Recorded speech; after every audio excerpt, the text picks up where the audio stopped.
क्या वाकई भूल भुलैया का वो छोटा पंडित जिसने अपनी कॉमिक टाइमिंग से हमें लोटपोट कर दिया, आज तिहाड़ जेल की अंधेरी कोठरी में सिर्फ इसलिए बंद है क्योंकि उसकी जेब में फूटी कौड़ी नहीं बची? क्या सच में करोड़ों की गाड़ियां रखने वाला कलाकार कोर्ट के सामने हाथ जोड़कर कह सकता है, सर मेरे पास पैसे नहीं हैं? और क्या ये कहानी सिर्फ एक अभिनेता की है या फिर हिंदी सिनेमा के उस काले सच की जो ग्लैमर की चकाचौंध के पीछे छिपा रहता है? नमस्कार, आप देख रहे हैं न्यूज़ कॉटेक्स और आज हम खोलने जा रहे हैं एक ऐसी फाइल जिसमें है स्टारडम, कर्ज, कोर्टरूम ड्रामा, तिहाड़ जेल और बॉलीवुड की खामोशियां। लेकिन आगे बढ़ने से पहले अगर आप ऐसी इनसाइड और डीप इन्वेस्टिगेटिव स्टोरीज देखना पसंद करते हैं तो वीडियो को लाइक ज़रूर करें और हमारे चैनल न्यूज़ कॉटेक्स को सब्सक्राइब करना बिल्कुल ना भूलें। अब शुरू करते हैं पूरी कहानी शुरुआत से। साल 2010। ये वो दौर था जब राजपाल यादव अपने करियर के शिखर पर थे। हर दूसरी कॉमेडी फिल्म में उनकी मौजूदगी सफलता की गारंटी मानी जाती थी। छोटे कद के इस बड़े कलाकार ने अपनी मेहनत और अदाकारी से वो मुकाम हासिल किया था जहां दर्शक सिर्फ उनका नाम सुनकर टिकट खरीद लेते थे। लेकिन हर कलाकार के दिल में एक सपना होता है, सिर्फ अभिनेता नहीं, निर्माता बनना, निर्देशक बनना, अपनी कहानी खुद कहना। राजपाल यादव ने भी यही सपना देखा और इसी सपने ने जन्म दिया फिल्म अता पता लापता को। ये फिल्म एक म्यूजिकल सटायर थी जो सिस्टम और भ्रष्टाचार पर चोट करने वाली थी। विचार मजबूत था, कलाकार दमदार थे, लेकिन सिनेमा सिर्फ कला नहीं, एक निर्मम बिजनेस भी है। फिल्म बनाने के लिए पैसों की जरूरत थी और यही वो मोड़ था जहां से कहानी ने खतरनाक करवट ली। राजपाल यादव और उनकी पत्नी राघा यादव ने अपनी कंपनी के बैनर तले दिल्ली की एक प्राइवेट कंपनी से इंटर कॉर्पोरेट लोन लिया। रकम थी 5 करोड़ रुपए। शर्त साफ थी, फिल्म रिलीज के बाद ब्याज और मुनाफे सहित 8 करोड़ रुपए लौटाने होंगे।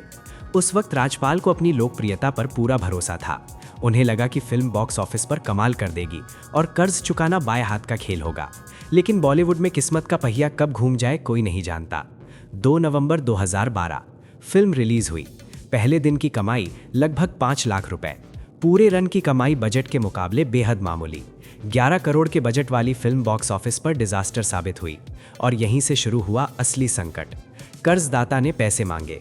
एग्रीमेंट के मुताबिक भुगतान का समय आ चुका था। राजपाल के पास नकद पैसे नहीं थे, लेकिन दबाव में उन्होंने चेक जारी कर दिए और फिर हुआ वो जिसे कानून की भाषा में कहते हैं चेक बाउंस। बैंक में चेक गए, खाते में पैसे नहीं थे। भारत में चेक बाउंस सिर्फ आर्थिक समस्या नहीं, आपराधिक अपराध है। नेगोशिएबल इंस्ट्रूमेंट्स एक्ट की धारा 138 के तहत कंपनी ने राजपाल यादव, उनकी पत्नी और उनकी कंपनी के खिलाफ कई केस दर्ज करा दिए। अब मामला सिर्फ पैसों का नहीं था, अब ये कानूनी लड़ाई बन चुकी थी। 2013 में अदालत में खलफनामा दाखिल किया गया, लेकिन कोर्ट ने पाया कि उसमें गंभीर गड़बड़ियां थीं। जजों ने टिप्पणी की कि अदालत को गुमराह करने की कोशिश की गई। नतीजा, न्यायिक हिरासत। राजपाल यादव को जेल भेजा गया। ये उनके करियर पर पहला बड़ा दाग था, लेकिन असली तूफान अभी बाकी था। साल दर साल केस चलता रहा, तारीख पर तारीख, ब्याज बढ़ता गया। 5 करोड़ का लोन बढ़ते बढ़ते लगभग 9 करोड़ की देनदारी बन गया। 2018 में अदालत ने दोषी करार देते हुए 6 महीने की सजा सुनाई, साथ ही भारी जुर्माना भी। पत्नी पर भी आर्थिक दंड लगाया गया। राजपाल ने ऊपरी अदालतों में अपील की, कई बार सजा स्थगित हुई। शर्त यही रही, पैसा चुकाओ। कुछ रकम जमा भी हुई, लेकिन कुल देनदारी के सामने वो नाकाफी थी। इसी बीच एक और झटका, बैंक लोन, पैतृक संपत्ति, सीलिंग। एक अलग लोन जो ब्याज सहित 11 करोड़ तक पहुंच गया। अब गणित समझिए, 9 करोड़ इधर, 11 करोड़ उधर, कुल बोझ 20 करोड़ से ज्यादा। और यही वो बिंदु है जहां कहानी बन जाती है asset rich, cash poor. Reports के अनुसार उनके पास लग्जरी गाड़ियां थीं, लेकिन संपत्तियां गिरवी थीं। लिक्विड कैश नहीं था।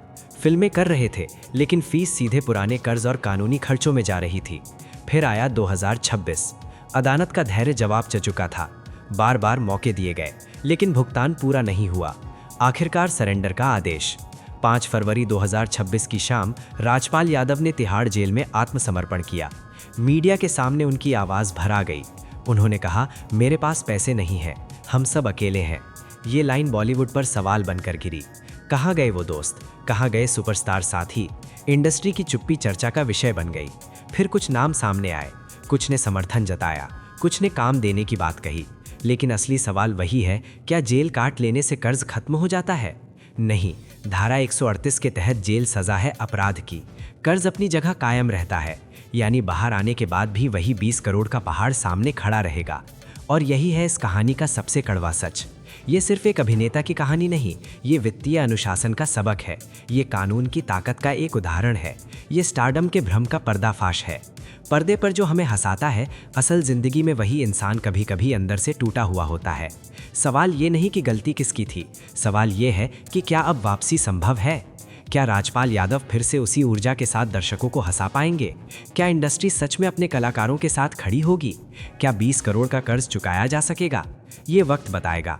लेकिन एक बात तय है, सिनेमा को अच्छे कलाकारों की ज़रूरत होती है और कलाकार को अनुशासन, धैर्य और सही फैसलों की।